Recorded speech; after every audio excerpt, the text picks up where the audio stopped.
Ito, binawasan natin ng 2 inches yung kanyang inner shock mga idol para bumaba. Para maabot ni ate. Yan, gagamitin din daw nila. Ayan, isisingit ko lang tong isang ginawa natin mga idol na Click 150 version 1. Ayun mga idol, ito na yung ginawa natin na Click 160. Ngayon, Click 160 naman ang modified natin. Gagawin nating dual shock saka disc brake. At syempre, kinakalas na nga natin yung mga kaha nito mga idol. Kasi pagka gantong modification, backlash talaga lahat. Ayan, chassis lang yung matitira. Ang ipapalit nating shock dito, YSS na pang NMAX. 330 ang size. At ito, binubutasan na nga natin yung magiging bracket ng shock na iwe-welding natin sa mismong stock na swing arm ng Click 160. Bali magbubutas tayo mula sa maliit hanggang sa papalaki hanggang 20 mm yung size ng pinaka bushing. Ayan, at sinusukat na nga natin itong shock niya sa kabila mga idol at iwe-welding na kasi natin yung magiging bracket nung kakabit natin na shock. Ayan, medyo mabusisi talaga yung ganitong modification mga idol. Medyo mahihirapan talaga kung walang welding machine na pang-alloy. Pero syempre, sabi ko naman sa inyo, kaya basta't gustong gawin. Tulad nung una namin ginagawa na mga naka-bolted, nagagawa naman namin ito ng maayos. Dahil naubusan tayo ng argon, isisingit ko munang i-lower ditong ADB na to mga idol. Ito, binawasan natin ng 2 inches yung kanyang inner shock mga idol para bumaba. Para maabot ni ate. Yan, gagamitin din daw nila. Tagalipa kayo, no? Ayan, Tagalipa Batangas sila, sir. Ayan. ADB 160. Yung likod, nagpalit sila ng mga pang PCX na shock, 265. Tapos unahan na lang yung binawasan ng konti para yung clearance niya maganda pa rin.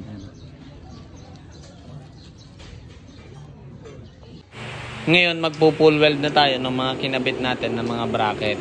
Iniinitan ko muna bago weldingan para mas mabilis kumapit yung pillar. At syempre, ang ginagamit nating welding machine ay ang ating welding machine na Powercraft. Napakaganda nito mga idol.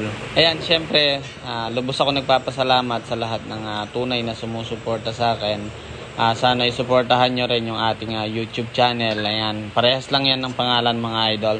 I-search nyo na lang at i-subscribe. Maraming salamat. At ito, magwe-welding na nga tayo. Siya si Angel Man na the modifier. Angel Man na modifier. Hindi na kayang maburada, modifier lang ang sakalang ngayon, alam nyo na. Siya si Angel Man na the modifier. Angel Man na modifier. Hindi na kayang maburada, modifier lang ang sakalang ngayon, alam nyo na. Walang di kayang gawin kahit magkasubukan. Kilala siya ng mga tunay kung usapan naman ay modified o kahit nabalik alindog ng motor. Convert ng stock mong brake sa disc, dali lang niyang gawing pabor. Si Angel Man na ang bahala, garantisadong nakasisiguro bawat pyesa stance o kahit lower convert o repaint. Pakikisigin ang motor, pangarap tuto pa rin. Hindi ba walang mangarap? Inaral niya lahat kaya hindi na naghagila. Sa umpisang pagsusumikap, nagbunga ang binhi ng kanyang bawat paghihirap. Walang umaalis dito na di nakangiti. Sa serbisyo niyang hatid daig nagtagumpay pag-uwi. Hindi na kayang maburada, modifier lang ang sakalam ngayon, alam nyo na. Siya si Angel Man na the modifier. Angel Man na modifier.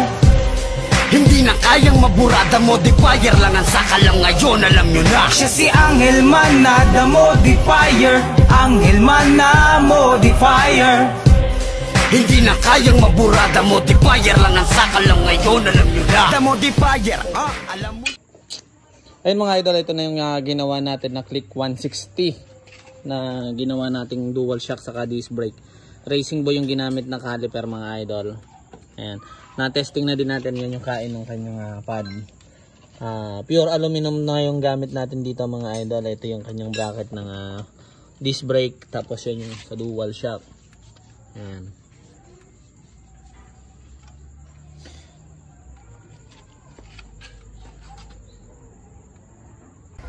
Ayan, isisingit ko lang tong isang ginawa natin mga idol na Click 150 version 1. Ang gamit niyang swing arm pang